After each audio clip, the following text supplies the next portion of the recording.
I think the greatest metal band of all time is probably two bands.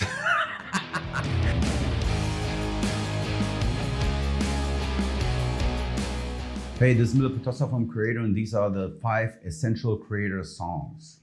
First one would be the title track of the latest album, Hate Über Alles. I think it kind of defines the current Kreator sound.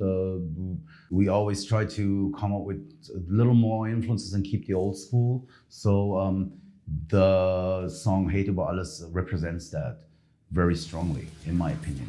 It is a song that is very fast, has a very cool lyrics, in my opinion, also, and it's the opener of every show that we played since two or 3 years since the album came out. I think it just sums up like where we're at the moment, and this is the first album that we recorded with our new bass player Fred.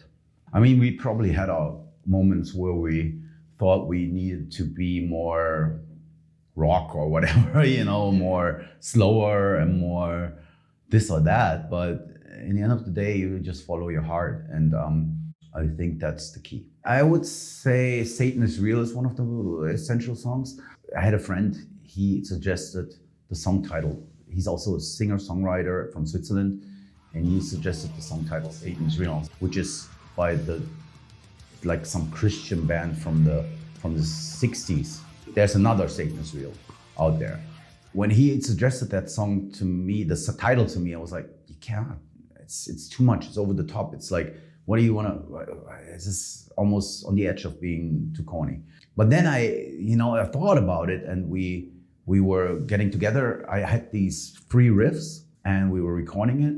And then I did a stretch vocal with the chorus, and it all fell into place, and it all felt very strong. And the lyrics to me are one of my best lyrics because of the title. I thought if the title is so over the top, I need to give it a meaning, give it a certain meaning. So to me, the song really represents a lot of like spiritual things, but also a lot of it kind of describes how spiritualism is getting captured by religion, so to speak. Yeah, it's one of my favorites. Third big would be Enemy of God. Same thing as with Satan is Real. I wrote after 9/11. 2001. It came out in 2005, and it describes the confusion when this thing happened, and everybody was like, "Whoa, fuck, man, this is now the end of the world." And it really captured the chaos at the time. It kind of captured the vibe of everybody not knowing what's gonna happen next. You know, everybody thought now World War III is gonna come, and it didn't. But it was still it was a tragic event, and Enemy of God is about that. To me, it's always important to challenge yourself, not only musically, but also when it comes to shows and playing with certain bands. You know, we always try to get on packages where we play with bands that are very strong. So, you know, playing with Testament and Anthrax now is like, you have 2 classic, amazing bands, and you go on after, and it's a challenge. 4th pick, I would go with Betrayer. Betrayer is a song that kind of was a game changer for us. I'm talking about '89 now. MTV was a big thing, and it was our first song that was played on MTV a lot, you know, and so.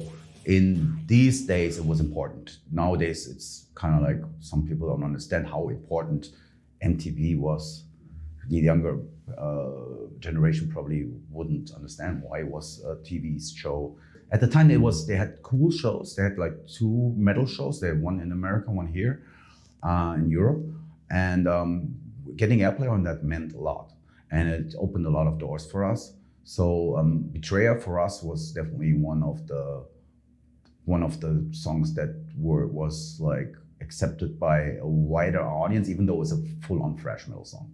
At the time, we were already playing bigger clubs and bigger places, and yeah, thrash metal itself, the genre itself, was peaking.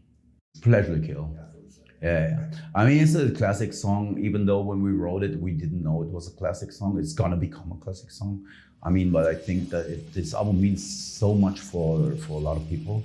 And it means so much to us also, because it was that time when we were like teenagers and we had this record deal. We put an album out in Spain and we didn't know whether or not we're gonna put another album out. And then we got the chance. They asked us, the record company back in the day, they were asking us, do you want to put another album out? We were like, yes, but we don't like some of the production on the last album, so we need a real producer. We need more time to write proper songs. And they gave us this time, and they gave us the real producer, the great producer from Germany, Harris Johns. He helped us a lot with the arrangements and with the recordings. And I think Pleasure to Kill, to this day, the song is very influential to a lot of, especially Norwegian bands. And we were influenced, at the time, we were influenced by Possessed. And we just finished a tour with Possessed, in the US. So, like I said, it comes out full circle, which is kind of cool.